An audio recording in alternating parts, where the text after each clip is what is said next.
ಎಲ್ಲರಿಗೂ ನಮಸ್ಕಾರ. FLN foundational literacy and numeracy ಆರಂಭಿಕ ಸಾಕ್ಷರತೆ ಮತ್ತು ಸಂಖ್ಯಾಜ್ಞಾನ ಮ್ಯಾಥ್ಸಿಗೆ ಸಂಬಂಧಪಟ್ಟಂತೆ FLNನಲ್ಲಿ ನಂಬರ್ 10ಇಂದ ಸ್ಟಾರ್ಟ್ ಆಗ್ತಾ ಇದೆ. ಬುನಾದಿ ಸಂಖ್ಯಾಜ್ಞಾನದ ಕಲಿಕಾ ಫಲಗಳು ಒಟ್ಟು 8 ಇದೆ. ಅದರಲ್ಲಿ ಮೊದಲನೇದು ಅಂದರೆ 10ರಿಂದ ಸ್ಟಾರ್ಟ್ ಆಗೋದು ವಸ್ತುಗಳನ್ನು ಎಣಿಸುವರು ಮತ್ತು 99ರವರೆಗಿನ ಸಂಖ್ಯಾರ್ಥವನ್ನು ಅಭಿವ್ಯಕ್ತಿಸುವರು ಹೇಳುವರು. ಈ FLNನ ಯಾವ ಥರ ಅಚೀವ್ ಮಾಡ್ತೀವಿ ಅಂತ ಚಟುವಟಿಕೆಗಳ ಮೂಲಕ ನಾನು ಆಲ್ಮೋಸ್ಟ್ ಒಂದಷ್ಟು ವಿಡಿಯೋಗಳು ಹಾಕಿದ್ದೀನಿ, ಮತ್ತೆ ಹೇಳ್ತೀನಿ. ಇಲ್ಲಿ ನಾವೇನು ತಿಳ್ಕೊಬೇಕು ಅಂತ ಹೇಳಿದರೆ, ಮುಂಚಿನ FLN ಫಾರ್ಮ್ನಲ್ಲಿ ಅನುಬಂಧದಲ್ಲಿ ಜಸ್ಟ್ ನಾವು ಇವನು FLN ಸಾಧಿಸಿದಾರಾ ಇಲ್ವಾ ಅಂತ ಅಷ್ಟೇ ನೋಡ್ತಾ ಇದ್ವಿ. ಬಟ್ ಈ ಸಲ ಬಿಟ್ಟಿರೋದ್ರಲ್ಲಿ ಒಟ್ಟು 4 ಕ್ರೈಟೀರಿಯಾಸ್ ಕೊಟ್ಟಿದ್ದಾರೆ. ಒಂದು BB ಬಿಲೋ ಬೇಸಿಕ್ ಕನಿಷ್ಠ, ಎರಡನೇದು B ಬೇಸಿಕ್ ಪ್ರಾಥಮಿಕ, ಮೂರನೇದು P ಪ್ರೊಫಿಷಿಯನ್ಸಿ ಅಂತ ಹೇಳಿದರೆ ಪ್ರಾವೀಣ್ಯತೆ, A ಅಡ್ವಾನ್ಸ್ಡ್ ಅಥವಾ ಸುಧಾರಿತ. ನೆಕ್ಸ್ಟು ಈ BBನಲ್ಲಿ ಯಾರು ಬರ್ತಾರೆ ಅಂತ ಹೇಳಿದರೆ, ಅಂದರೆ ಬಿಲೋ ಬೇಸಿಕ್ನಲ್ಲಿ ಯಾರು ಬರ್ತಾರೆ ಅಂದರೆ 10Nನಲ್ಲಿ ಅಥವಾ ವಸ್ತುಗಳನ್ನು ಎಣಿಸುವರು ಮತ್ತು 99ರವರೆಗಿನ ಸಂಖ್ಯಾರ್ಥವನ್ನು ಅಭಿವ್ಯಕ್ತಿಸುವರು ಅಥವಾ ಹೇಳುವರು. ಈ ಕಲಿಕಾ ಫಲ ಏನು ನಾವು FLNನ ಸಾಧನೆ ಮಾಡ್ತೀವಿ ಮಕ್ಕಳಲ್ಲಿ ಚಟುವಟಿಕೆಗಳ ಮೂಲಕ, ಆ ಚಟುವಟಿಕೆಗಳು ಮಾಡಿದಾಗ ಯಾವ ಮಗು BBಗೆ ಬರುತ್ತೆ ಅಥವಾ ಯಾವ ಮಗು Bಗೆ ಬರುತ್ತೆ, ಯಾವ ಮಗು Pಗೆ ಬರುತ್ತೆ ಅಥವಾ ಯಾವ ಮಗು Aಗೆ ಬರುತ್ತೆ ಅಂತ ಹೇಗೆ ಡಿಸೈಡ್ ಮಾಡೋದು ಅಂತ ಹೇಳಿದರೆ, ಒಂದು BB ಅಂತ ಹೇಳಿದಾಗ ಬಿಲೋ ಬೇಸಿಕ್ ಪ್ರಾಥಮಿಕ ಪೂರ್ವ ಅಥವಾ ಕನಿಷ್ಠ ಅಂತಲೂ ಹೇಳಬಹುದು. ಅಂದರೆ 1ರಿಂದ 9 ಅಂಕೆಯನ್ನು ಹೇಳುವನು, 2 ಅಂಕಿ ಸಂಖ್ಯೆಯನ್ನು ಎಣಿಸಲು ಕಷ್ಟಪಡುವರು. 1ರಿಂದ 9 ಅಂಕಿಗಳು ಅಂತ ಕರಿತಾ ಇದ್ದೀವಿ, ಅದನ್ನು ಅವನು ಹೇಳ್ತಾನೆ. ಆದರೆ 2 ಸಂಖ್ಯೆಗಳನ್ನು ದಾಟಿದಾಗ ಆ ಮಗು ಕಷ್ಟಪಡುತ್ತೆ. ಅಂತಹ ಮಕ್ಕಳನ್ನು ನಾವು ಬಿಲೋ ಬೇಸಿಕ್ ಅಂತ ಕನ್ಸಿಡರ್ ಮಾಡಿ BB ಅಂತ ಹಾಕ್ಬೋದು. ನೆಕ್ಸ್ಟ್ ಒನ್ B ಇದೆ, ಬೇಸಿಕ್ ಪ್ರಾಥಮಿಕ ಅಂತ ಹೇಳಿದರೆ ಸರಾಗವಾಗಿ 1, 2, 3, 4, 50 ತನಕ ಹೇಳೋದಿಲ್ಲ.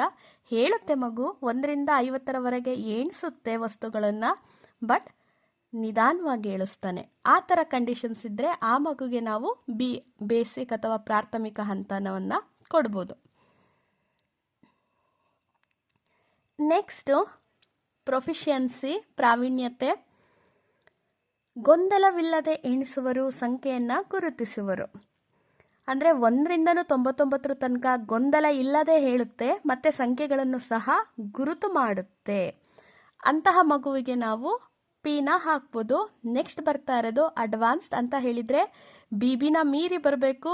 BB B P ಈ 3 ಕ್ರೈಟೀರಿಯಾಸ್ನ ಯಾವ ಮಗು ಮೀರಿ ಎಲ್ಲದನ್ನೂ ಮೀರಿಕೊಂಡು ಬರುತ್ತೆ ಆ ಮಗುಗೆ ನಾವು ಏನ ಕೊಡ್ಬೋದು ಅಂತ ಹೇಳಿದರೆ, 1ರಿಂದ 99ರವರೆಗೆ ಹಾಗೂ 99ರಿಂದ 1ರವರೆಗೆ ಅಂತ ಹೇಳಿದರೆ ಬರೀ 1, 2, 3, 4, 5, 6 ಅಂತ 1ರಿಂದ 99ರವರೆಗೆ ಎಣಿಸ್ಕೊಂಡು ಹೋಗೋದಲ್ಲ.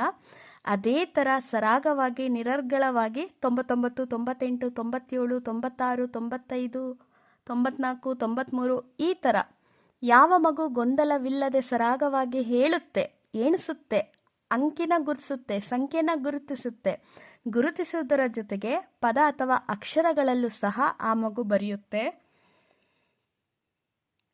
ಅಂತಹ ಮಗುಗೆ ನಾವು ಏನ ಕೊಡಬಹುದು.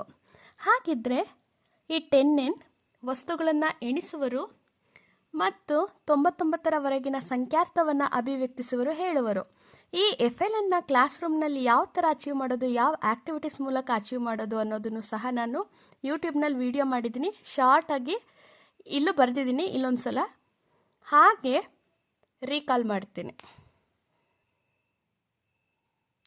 ಚಟುವಟಿಕೆ 1 ಪಜಲ್ ನಂಬರ್ ಗೇಮ್ ಅಂತ ಹೇಳಿದರೆ 1ರಿಂದ 99 ಸಂಖ್ಯೆಗಳು ಏನು ಬರುತ್ತೆ ಆ ಸಂಖ್ಯೆಗಳನ್ನ ನಾವು ರ್ಯಾಂಡಮ್ ಆಗಿ ಬರೆದಿರ್ತೀವಿ.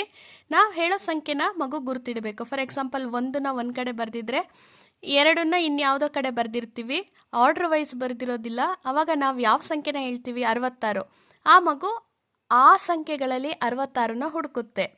ಇದು ಸಹ ನಮಗೆ ಆ ಮಗುವಿನಲ್ಲಿರುವ ಸಂಖ್ಯಾಜ್ಞಾನವನ್ನು ತಿಳ್ಕೊಳ್ಳೋದಕ್ಕೆ ಸಹಾಯ ಮಾಡುತ್ತೆ.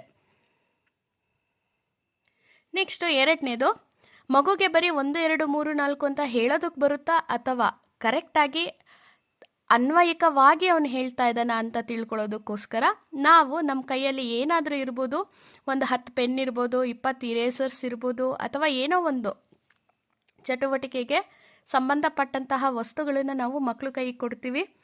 ಮಕ್ಕಳು ಏನು ಮಾಡ್ತಾರೆ, ನಾವು ಎಷ್ಟು ಕೊಟ್ಟಿದ್ದೀವಿ ಅದನ್ನು ಕೌಂಟ್ ಮಾಡಿಕೊಂಡು ಹೇಳೋದ್ರ ಜೊತೆಗೆ ಪದಗಳಲ್ಲಿ ಸಹ ಬರೆದ್ರೂ ಸಹ ಒಳ್ಳೆಯದು. ಪದಗಳಲ್ಲೂ ಸಹ ಬರೆಯುತ್ತೆ, ಹೇಳುತ್ತೆ. ಇದು ಸಹ FLN N10 ಅಚೀವ್ ಮಾಡೋದಕ್ಕೆ ಇದು ಚಟುವಟಿಕೆ ಸಹ ನಮಗೆ ಸಹಾಯ ಮಾಡುತ್ತೆ.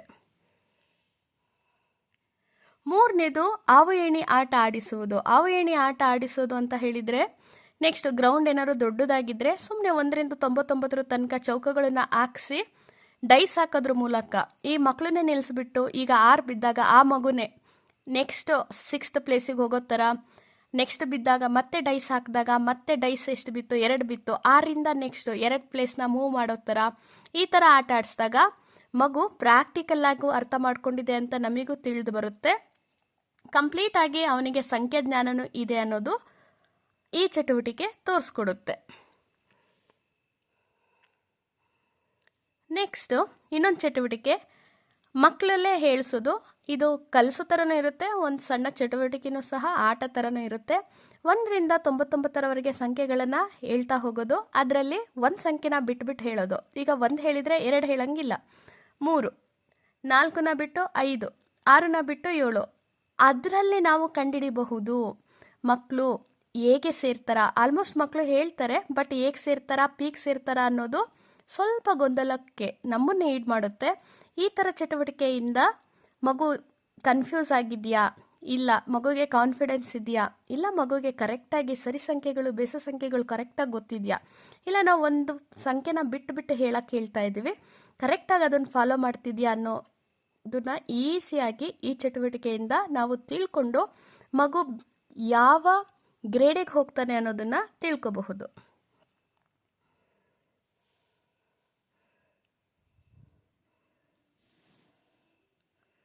ನೆಕ್ಸ್ಟು ಶಾಲಾ ಕೊಠಡಿನಲ್ಲಿರುವ ಬೆಂಚ್ಗಳು. ಇನ್ನೊಂದು 1 ರಿಂದ 99ರವರೆಗೆ ಹೇಳಿಸೋದು, ಮತ್ತೆ ಉಲ್ಟಾ ಬರೋದು, 99ರಿಂದ 1ರವರೆಗೆ ಸಂಖ್ಯೆನ ಹೇಳೋದು. ನೆಕ್ಸ್ಟು ಶಾಲಾ ಕೊಠಡಿನಲ್ಲಿ ಏನು ಕ್ಲಾಸ್ ರೂಮ್ಸ್ನಲ್ಲಿ ಬೆಂಚ್ ಇದೆ, ಡೆಸ್ಕ್ ಇದೆ, ಕಿಟಕಿಗಳಿರುತ್ತೆ, ಬಾಗಿಲುಗಳಿರುತ್ತೆ, ವಿದ್ಯಾರ್ಥಿಗಳಿರ್ತಾರೆ, ಆ ಮಕ್ಕಳನ್ನೇ ಕೌಂಟ್ ಮಾಡಿ ಹೇಳೋದಕ್ಕೆ ಹೇಳೋದು. ಈ ಎಲ್ಲ ಚಟುವಟಿಕೆಗಳಿಂದ ಸ್ವಲ್ಪ ಚಟುವಟಿಕೆಗಳು ಬರೆದಿದ್ದೀನಿ, ಸಾಕು ಅಂತ ಅನಿಸುತ್ತೆ 10N ಅಚೀವ್ ಮಾಡೋದಕ್ಕೆ. ಇಷ್ಟು ಚಟುವಟಿಕೆಗಳಿಂದ ನಮಗೆ ವಿದ್ಯಾರ್ಥಿಗಳು ಯಾವ ಲೆವೆಲಲ್ಲಿ ಇದ್ದಾರೆ ಅನ್ನೋದನ್ನು ನಾವು ಈಸಿಯಾಗಿ ಫೈಂಡ್ ಔಟ್ ಮಾಡ್ಬೋದು.